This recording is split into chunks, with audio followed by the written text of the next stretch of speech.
டைனோசர்கள் பல மில்லியன் ஆண்டுகளுக்கு முன்பு பூமியில் வாழ்ந்த அற்புதமான உயிரினங்கள்.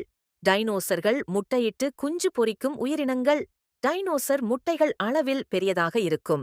சில டைனோசர்கள் தங்கள் முட்டைகளை பாதுகாப்பாக ஒரு கூட்டில் வைத்து அடைகாக்கும். குஞ்சு பொரித்த டைனோசர்கள் வேகமாக வளரும். அவை தங்கள் பெற்றோரைப் போலவே சாப்பிடத் தொடங்கும்.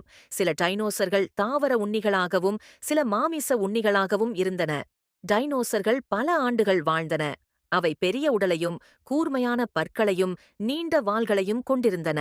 சில டைனோசர்கள் வேகமாக ஓடக்கூடியவை, சில மெதுவாக நடக்கக்கூடியவை. டைனோசர்கள் கூட்டமாக வாழ்ந்தன. அவை தங்களுக்குள் உணவுக்காகவும் பாதுகாப்பிற்காகவும் போட்டியிட்டன. சில டைனோசர்கள் மற்ற டைனோசர்களை வேட்டையாடி உணவாக உட்கொண்டன. டைனோசர்கள் பூமியில் பல மில்லியன் ஆண்டுகள் வாழ்ந்தன. ஆனால் ஒரு பெரிய விண்கல் பூமியில் மோதியதால் அவை அனைத்தும் அழிந்து போயின. டைனோசர்களின் வாழ்க்கை சுழற்சி மிகவும் ஆச்சரியமானது. அவை பூமியில் வாழ்ந்த மிக முக்கியமான உயிரினங்களில் ஒன்றாகும்.